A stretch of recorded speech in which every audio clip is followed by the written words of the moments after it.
7 digital handshakes. 7 RFID timestamps burned into a blockchain-adjacent ledger system that couldn't be tampered with, couldn't be erased, couldn't lie, but only 2 physical bodies crossed that threshold. The Meridian Gate Protocol, a proprietary access control architecture developed by Siemens subsidiary Invixium for luxury rentals, recorded impossible entries at a cliffside Airbnb in Big Sur during a 73-hour window in October 2023. The keyless entry wasn't malfunctioning. It was responding to what, exactly, remains a kind of technical anomaly that turns forensic data analysts into believers and skeptics into philosophers who checked in alongside us. And more disturbingly, why did the 7th timestamp appear 3 minutes after we drove away, before we decrypt this digital haunting? If you're fascinated by the intersection of unexplained phenomena and cutting-edge security technology, hit that subscribe button and ring the notification bell. This channel dives deep into cases where the mysterious meets the technical, where ghost stories leave server logs. And today's investigation will challenge everything you think you know about smart lock cryptography. 3 data points will frame our descent into this authenticated impossibility. First, the Meridian Gate Protocol utilizes AES 256 encryption with salted hash verification, meaning each entry generates a cryptographic signature tied to a specific RFID chip's UID, the universally unique identifier that's statistically more singular than your DNA sequence. The mathematical probability of accidental duplication sits at 1 in 340. That's a number with 39 zeros. Second, the property management company, Vertex Hospitality Solutions, deployed these systems across 18 high-value properties, specifically because the blockchain-adjacent ledger creates immutable timestamps, synchronized with atomic clock servers at NIST, the National Institute of Standards and Technology in Boulder, Colorado. Every microsecond is verified against cesium-133 oscillations. Third, and this detail matters enormously, the specific unit we rented, Corinam, had experienced 0 anomalies across 4,216 prior check-ins, spanning 22 months. Its false positive rate was literally 0%. Until us. Elena Vasquez, a quantum computing researcher at Lawrence Berkeley National Laboratory. These aren't people who mistake browser cookies for supernatural phenomena. They debug reality for a living. When Marcus received the Airbnb confirmation for their anniversary weekend, the message included standard keyless entry credentials, a 6-digit PIN backup, and the reassuring note that all access events would be logged for security purposes. A cybersecurity penetration tester for Fortune 500 financial institutions, and Dr. Neither of them imagined that security feature would become the evidence log for an event that defies conventional explanation. They arrived at Observatory 7 on Friday, October 13th, at exactly 4:37 p.m. Pacific Standard Time. Marcus knows this because his Tesla's telemetry system recorded the moment they pulled into the gravel driveway. And more importantly, because the Meridian Gate's own timestamp confirmed their first authenticated entry at 4:38 p.m. and 22 seconds. He placed his smartphone, embedded with the Invixium virtual key utilizing NFC protocol, against the reader. The electromagnetic field inducted power into the lock's internal circuitry. A soft blue lead pulse, a mechanical click as the deadbolt retracted. They crossed the threshold carrying weekend bags, a bottle of Napa Cabernet, and absolutely no premonition that 5 phantom guests would apparently follow them inside over the next 72 hours. The property itself deserves description because its isolation matters. Observatory 7 perches on a promontory 800 feet above the Pacific, accessible only via a private road that splinters off Highway 1. The nearest structure sits 2.3 miles south. Cellular reception requires standing on the western deck, where a single bar of Reason LT occasionally penetrates the coastal topology. The architectural style is minimalist brutalism. All exposed aggregate concrete and floor-to-ceiling glass facing the ocean. Previous guests had nicknamed it the Panopticon because of its 306. You could see everything approaching, at least everything physical. That first evening unfolded normally. Elena unpacked, while Marcus synced his laptop to the property's fiber optic Wi-Fi, a dedicated gigabit line that Vertex installed specifically for remote workers. They cooked pasta using the induction cooktop, drank wine on the deck as the sun dissolved into the Pacific, made love in the primary bedroom with its cantilever design that made the bed feel suspended over the abyss. At 11:47 p.m., Marcus locked the front door from inside using the manual thumb-turn deadbolt. The Meridian Gate system logged this event as a secure interior lock activation. No additional entries could occur without his phone's NFC credentials or the backup PIN, which he'd memorized but never written down. They fell asleep to the white noise of waves destroying themselves against Mesozoic rock formations far below. The second entry timestamp appeared at 2:13 a.m. Neither of them heard it happen. The Meridian Gate's interior speaker, designed to emit a soft chime during authorized access, remained silent in the bedroom due to the building's acoustic engineering. Concrete walls, 18 inches thick, don't transmit sound efficiently. But the log doesn't lie, and Saturday morning's events would force them to confront what the system recorded. Marcus woke first, around 7 a.m., experiencing that specific thirst that red wine and coastal air conspired to create. He padded barefoot to the kitchen, started the espresso machine, and casually checked his phone for messages. The Invixium app, which he'd installed per the check-in instructions, showed a notification badge.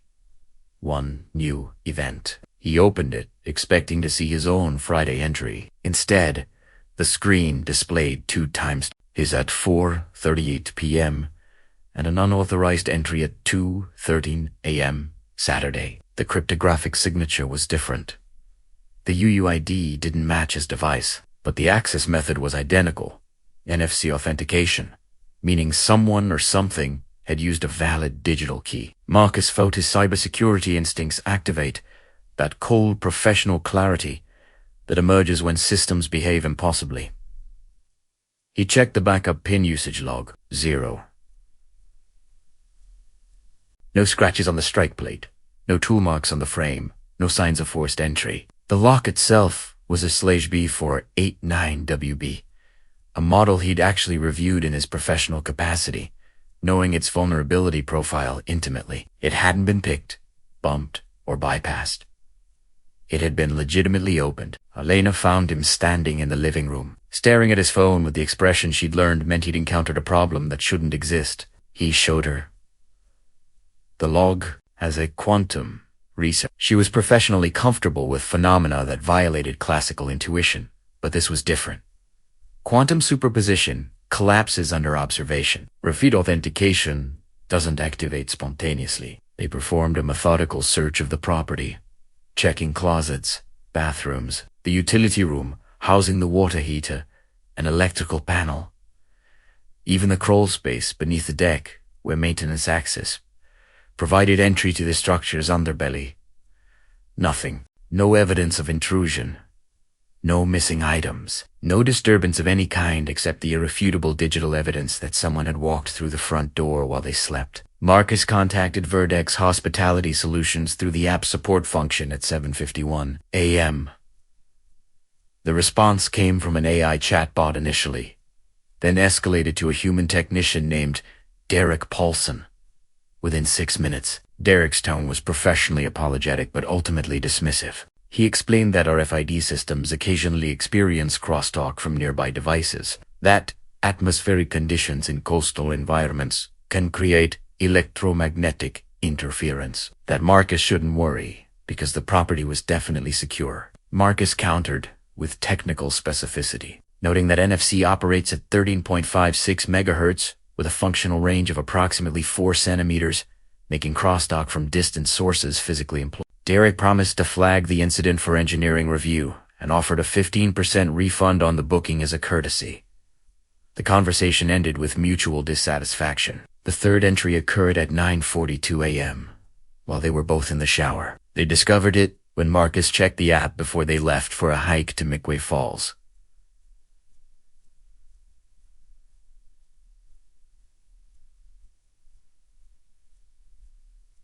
Now 3 total entries, his original plus 2 phantom authentications separated by 7 hours and 29 minutes. Elena suggested they cut the trip short, that something was fundamentally wrong with either the technology or the location. But Marcus was locked into problem-solving mode, that stubborn determination to understand broken systems. He proposed they treat the weekend as a controlled experiment. They document everything, maintain constant awareness, set up his laptop to monitor the Wi-Fi for unusual traffic, and see if they could catch whatever was triggering these false positives. Elena agreed reluctantly, her scientific curiosity overriding her unease. The fourth entry happened at 2:27 p.m. while they were physically standing in the living room, watching the log in real time. This is the moment that transformed their experience from technical mystery to existential violation. Marcus had the Invixia map opened on his phone, refreshing it obsessively. Elena sat beside him on the Eames lounge chair, her own device ready to photograph the screen if anything changed. They'd been maintaining this vigil for approximately 20 minutes when the interface flickered. A new entry appeared, time-stamped to 27 p.m. and 11 seconds. Current time according to Marcus's phone was 2:27 p.m. and 14 seconds. 3-second latency, normal for cloud-synchronized systems. The entry had occurred essentially in a present moment. They simultaneously turned to look at the front door, 20 feet away across the open concept space. The deadbolt was retracted. The door remained closed, but unlocked. Neither had heard the mechanical actuation. Neither had seen it move, but the Meridian Gate system confirmed it. The lock had received a valid authentication signal and opened. Marcus approached slowly, his rational mind fighting against the primal instinct that something predatory was on the other side. He gripped the brushed nickel handle and pulled. The door swung inward on hydraulic hinges. The threshold was empty. Beyond it, the gravel driveway sat undisturbed in harsh afternoon sunlight. No vehicles except their Tesla. No footprints in the fine granite dust. No birds startled into flight. Just the ambient sound of wind through Monterey pines and the distant percussion of surf. He stepped onto the concrete porch, scanning the tree line that bordered the property's northern edge. Nothing. Elena joined him, and they stood together in the doorway. Two scientists confronting an event that their combined expertise couldn't rationalize. They locked the door, this time using both the electronic deadbolt and a physical chain lock that Marcus found in the utility closet. Then they drove into Carmel Bethesda, seeking the normalcy of civilization, coffee shops, tourists, the reliable physics of crowded spaces. They spent 3 hours away from Observatory 7, and during that window, the Meridian Gate system recorded 2 more entries. The 5th at 4:11 p.m., the 6th at 5:50 p.m. When they returned at 6:37 p.m. and reviewed the log, the pattern became undeniable. The entries weren't random. They were accelerating. That night, Marcus deployed his professional toolkit. He set up packet capture software on his laptop to monitor all network traffic to and from the Meridian Gate hub, a small device mounted inside the electrical panel that communicated with Vertex's cloud servers. He configured his phone to record video continuously, positioning it to capture both the front door and his laptop screen showing the Invixia map. He activated the Tesla security cameras to monitor the exterior approaches. Elena, meanwhile, prepared her own documentation, a laboratory notebook where she recorded timestamps, environmental conditions, and observational notes with the precision she applied to quantum decoherence experiments. They were transforming their anniversary weekend into a forensic investigation. The 7th entry came at 11:53 p.m., and this one exhibited behavior that elevated the phenomenon from anomaly to impossible. Marcus was reviewing the packet captures when the notification appeared. He immediately checked the video recording. The footage showed the exact moment, 11:53 p.m. and 41 seconds, when the deadbolt retracted without any preceding network traffic. The Meridian Gate hub hadn't received a signal from the cloud. No RF transmission had occurred on the 13.56 MHz NFC frequency that his spectrum analyzer was monitoring. The lock had actuated with no causal input whatsoever. Even more disturbing,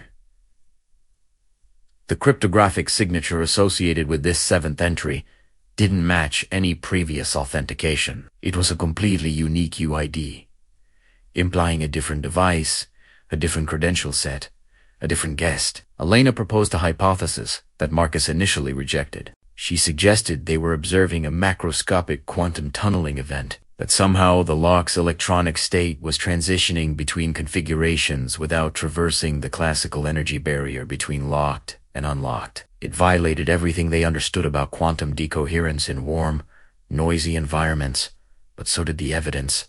Marcos countered with a simulation hypothesis that they were experiencing a glitch in rendering fidelity where the system's cryptographic security was, failing to properly instantiate state changes. Both theories sounded absurd when spoken aloud, yet here they were, two rigorously trained scientists, grasping for explanations that belonged in physics journals or science fiction.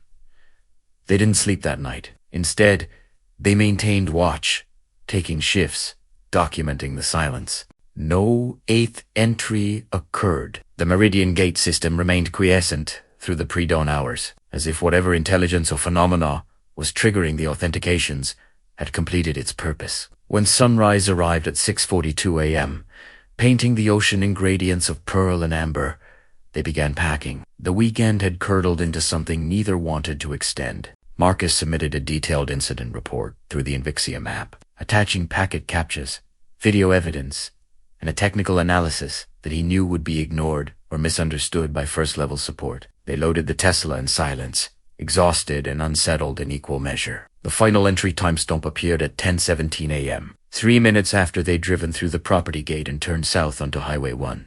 Marcus only discovered it when he checked the app during a coffee stop in Cambria, 90 miles down the coast. The log now showed 8 total entries, his original arrival and 7 phantom authentications spanning their entire stay, plus a final goodbye. The cryptographic signature of that 8th entry matched the 7th, implying the same unknown credential. But the timestamp proved they were already gone when it occurred. Whatever had been checking in alongside them had waited until they left to make its final statement. Vertex Hospitality Solutions conducted an investigation that Marcus considers theater rather than genuine inquiry. Derek Paulson dispatched a technician to Observatory 7, who replaced the Meridian Gate hub, swapped the slug lock entirely, and ran diagnostics that revealed no hardware faults. The old equipment went to a regional service center where, according to Derek's follow-up email, engineers found the components functioning within normal parameters. The incident was classified as unexplained but likely caused by rare interference from military radar installations at nearby Vandenberg Space Force Base. Despite those installations being over 100 miles south and operating on completely different frequencies, Vertex offered a full refund and complimentary future booking. Marcus declined the latter. The technical analysis becomes fascinating when you examine what didn't happen. There was no evidence of credential cloning, the process where an attacker captures and replays NFC authentication signals. Marcus's packet captures would have detected the characteristic signature of replay attacks. There was no evidence of cloud server compromise. Vertex's, AWS's infrastructure showed no unauthorized access during the relevant time frame, and the authentication tokens were properly encrypted. And there was no evidence of physical security bypass.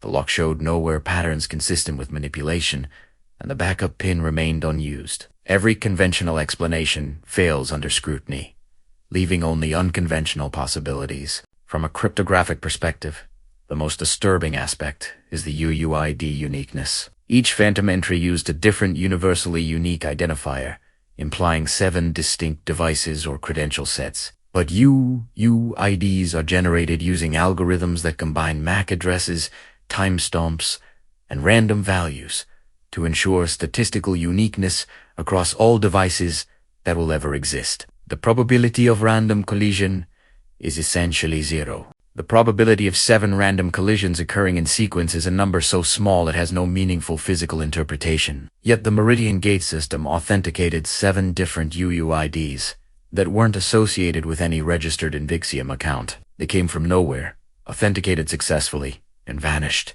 Alena's quantum tunneling hypothesis deserves serious consideration despite its apparent absurdity. At the microscopic scale, particles routinely violate classical boundaries through quantum tunneling, electrons passing through energy barriers they shouldn't be able to surmount. The phenomenon underlies everything from radioactive decay to the semiconductors enabling this technology. But macroscopic tunneling of complex systems like electronic locks requires coherence times that warm matter simply cannot maintain. Decoherence occurs in femtoseconds, unless Observatory 7 somehow provided an environment that suppressed decoherence, that shielded the lock's quantum state from environmental noise.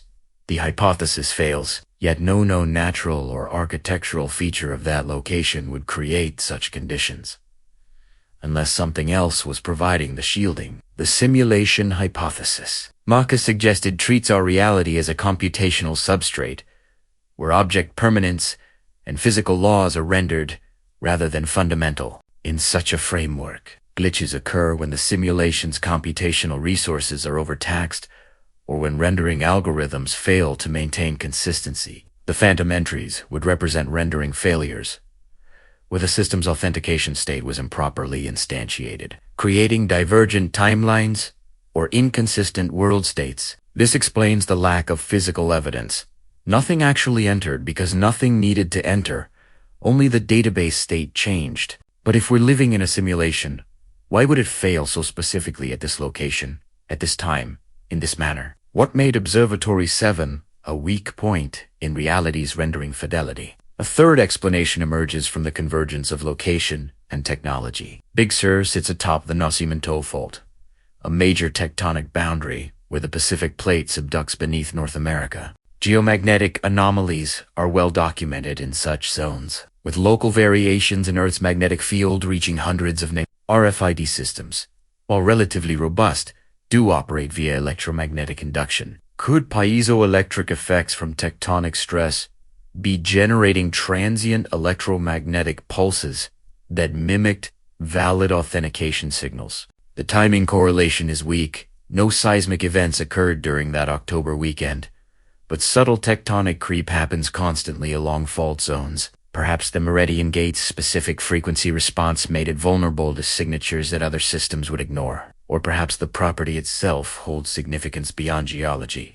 Researching Observatory 7's history reveals that the land was originally owned by the Esselen tribe, indigenous people who inhabited this coast for over 6,000 years before Spanish colonization. The specific promontory was considered sacred, a vision quest site where young people underwent ritual isolation to encounter spirit guides. After forcible removal in the 18th century, the land passed through various hands before a tech entrepreneur purchased it in 2019 and built the modernist structure. Local historians note that the builder, whose name Vertex refuses to disclose, abandoned the property after a single night, selling it at a loss to the vacation rental company. When Marcus attempted to contact this person through property records, he discovered the individual had emigrated to New Zealand and declined all interview requests. The intersection of indigenous sacred space and cutting-edge authentication technology creates an uncomfortable resonance. Systems designed to distinguish between authorized and unauthorized, to maintain boundaries between inside and outside,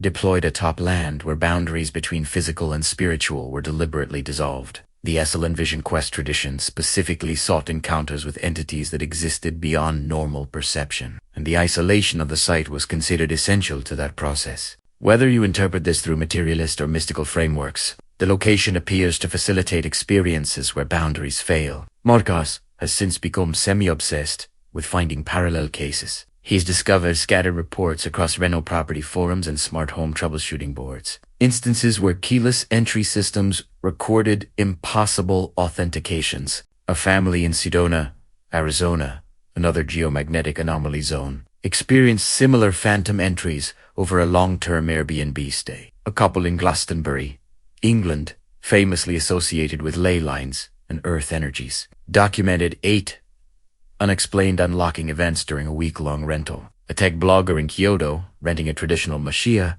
converted to smart home, recorded 17 phantom entries over a month, each occurring at precise 3-hour intervals. The pattern suggests this phenomenon isn't unique to observe, but rather emerges wherever certain conditions align. Advanced authentication technology, geographic or historical significance, and perhaps most importantly, observers trained enough to notice and document the anomalies. The corporate response has been uniformly dismissive. Invixium's parent company Siemens declined to comment on specific incidents, citing privacy policies. Vertex Hospitality Solutions maintains that all anomalies result from user error or electromagnetic interference. Smart lock manufacturers have zero incentive to acknowledge that their cryptographically secured systems might be vulnerable to non-classical attacks or environmental factors that don't appear in their threat models. The narrative of perfect security is essential to their business model. Admitting that locks can open without causal input would collapse consumer confidence. So the incidents are buried, refunded, explained away as one-offs rather than acknowledged as patterns. Yet the implications extend far beyond vacation rentals. If RFID authentication can fail in ways that produce valid-seeming credentials from nowhere,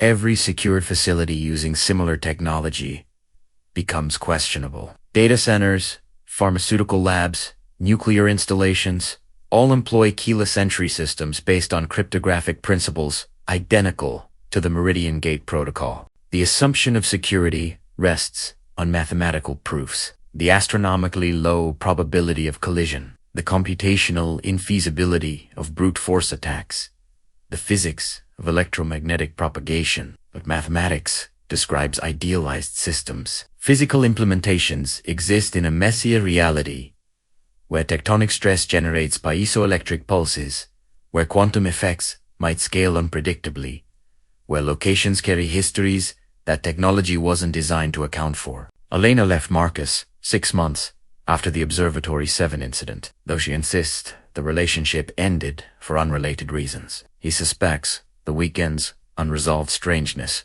created a wedge, transformed their shared rationality into something fragile. She returned to her quantum computing research, but told him, during their final conversation, that she'd started working on theoretical models for macroscopic coherence in geologically stressed environments. She hasn't published anything yet. Marcus continues his penetration testing work, but has become quietly known in cybersecurity circles as someone who takes unconventional attack vectors seriously. The researcher who asks uncomfortable questions about what happens when systems encounter phenomena outside their design parameters. The Meridian Gate system at Observatory 7 has experienced no further anomalies since that October weekend, at least according to Vertex's official position. But Marcus maintains contact with a low-level technician at Vertex, who privately shared that the property now sits vacant for weeks between bookings, that guests who do stay rarely return, that reviews mention feeling watched or uncomfortable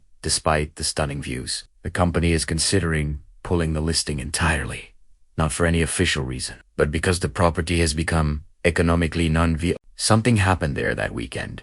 Something that left a residue, even if the technology no longer records it. The cryptographic signatures of those 7 phantom entries remain stored on Invixium servers. Marcus confirmed this through a data subject access request under California privacy law. The UUIDs exist in the database, valid form and identifiers that authenticated successfully, but belong to no registered devices. They're orphaned credentials, digital ghosts with no origin and no owner. Elena suggested he request the raw UUID values, that perhaps analysis might reveal patterns. He did. The UUIDs, when decoded from their hexadecimal representation into binary, and then mapped as coordinates, form a geometric pattern, 7 points, that, when connected, describe a heptagon with 1 vertex representing Marcus's legitimate entry and 6 others arranged in a precise circle around it. The probability of random UUIDs accidentally forming geometric relationships is effectively 0. From an electromagnetic engineering perspective, the lack of RF transmission during the 7th entry remains unexplained. Marcus's spectrum analyzer recorded the entire relevant frequency range continuously when legitimate NFC authentication occurs. You see a characteristic burst at 13.56 MHz as the reader field powers the tag and exchanges data. The 7th entry showed no such burst, yet the lock actuated. Either the analyzer malfunctioned, which Marcus considers unlikely, given it's a Rode and Schwartz instrument he'd calibrated that week, or the authentication occurred through a mechanism that doesn't involve electromagnetic radiation in the conventional sense. Quantum entanglement comes to mind,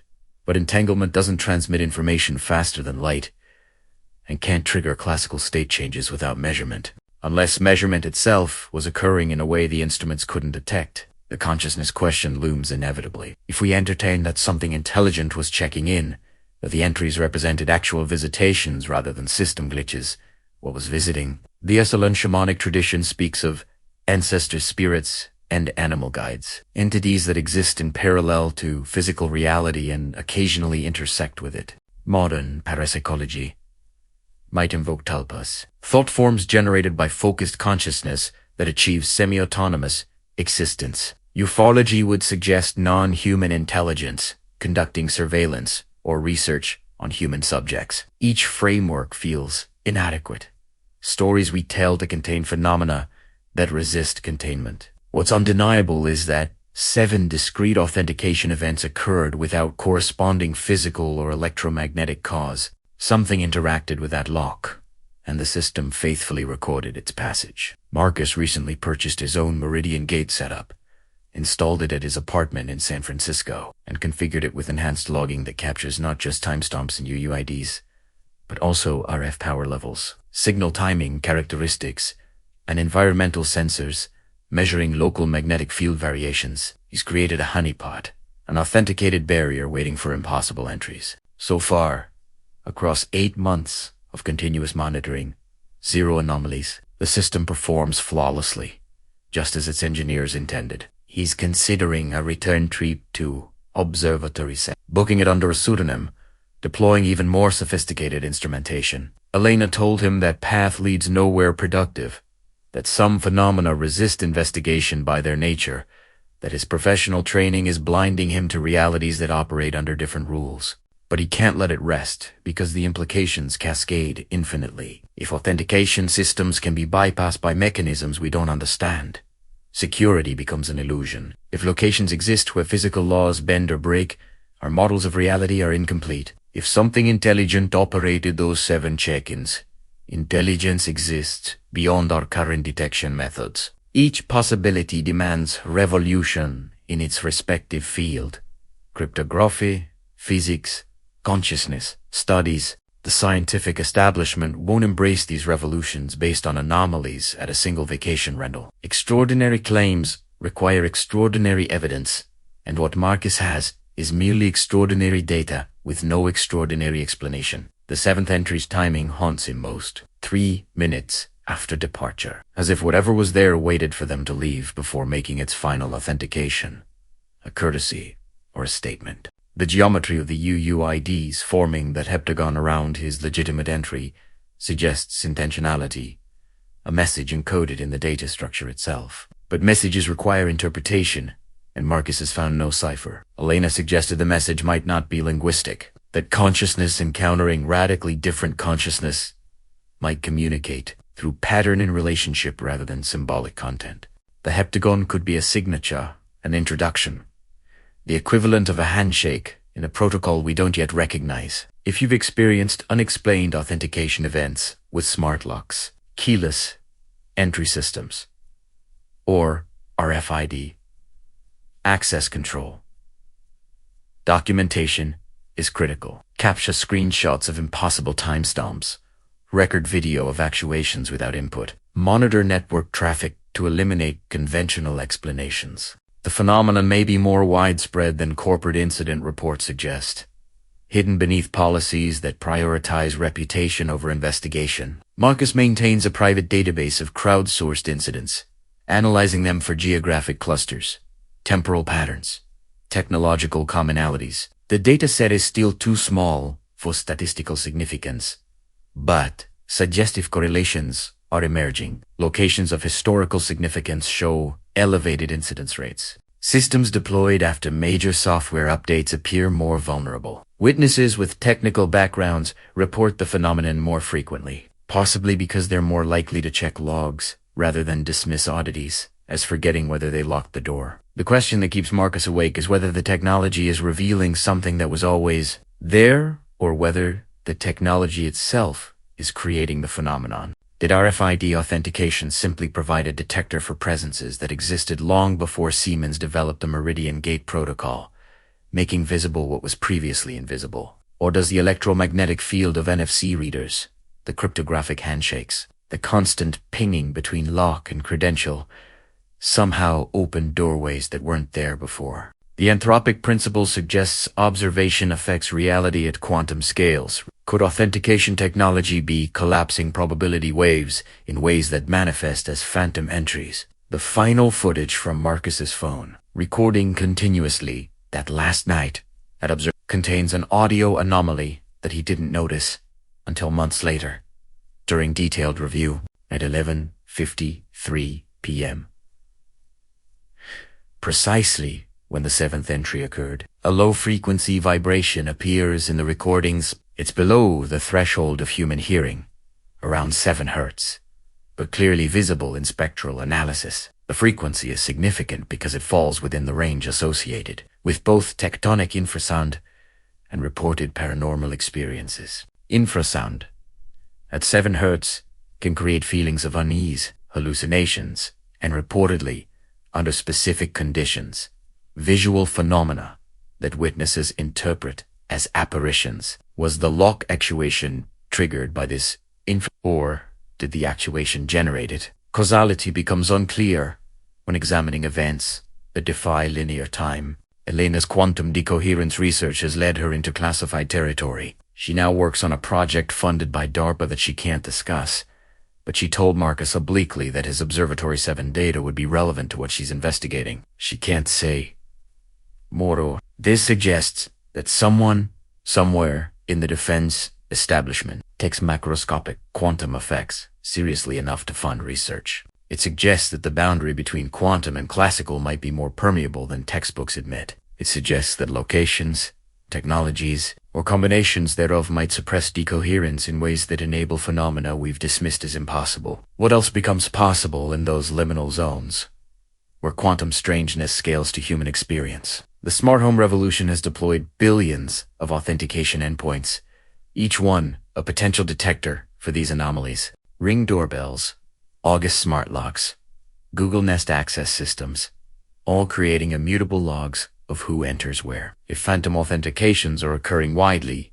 we're generating an unprecedented database of impossible events. The data exists in corporate servers, waiting for someone to ask the right questions. Marcus has submitted Freedom of Information Act requests to see if any government facilities have reported similar incidents. The responses have been slow, heavily redacted, and frustratingly inconclusive. But one response from a Department of Energy facility in New Mexico acknowledged unexplained RFID authentication events in a secure laboratory before the remaining text was blacked out.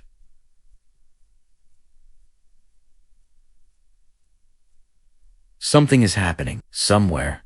Someone knows more than they're sharing. The geometry keeps returning. 7 entries forming a heptagon. 7 has significance across cultures. 7 days of creation. 7 classical planets. 7 chakras.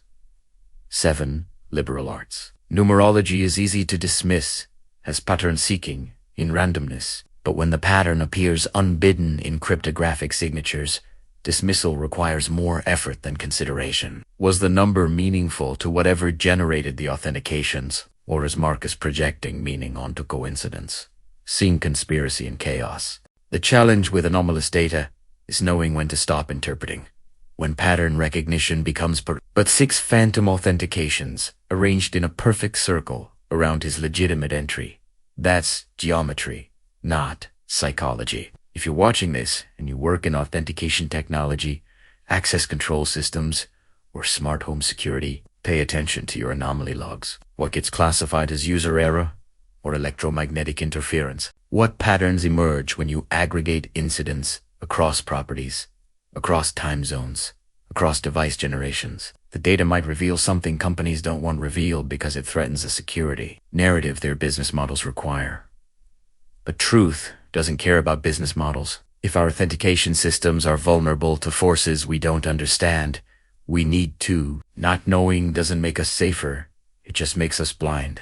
Marcus and Elena's weekend at Observatory 7 ended with more questions than answers, which might be the only honest outcome when confronting genuine mystery. They documented an impossibility, something that shouldn't happen according to our models of cryptography, physics, and reality. The documentation sits in cloud storage, packet captures and spectrograms, and video footage that no one with institutional authority wants to examine. It's easier to dismiss than investigate. Investigation might reveal that the boundaries we've drawn between possible and impossible are artifacts of limited perception rather than features of objective reality. And 10 what? What happens to our technological civilization when we admit our security is illusory? Our physics, incomplete.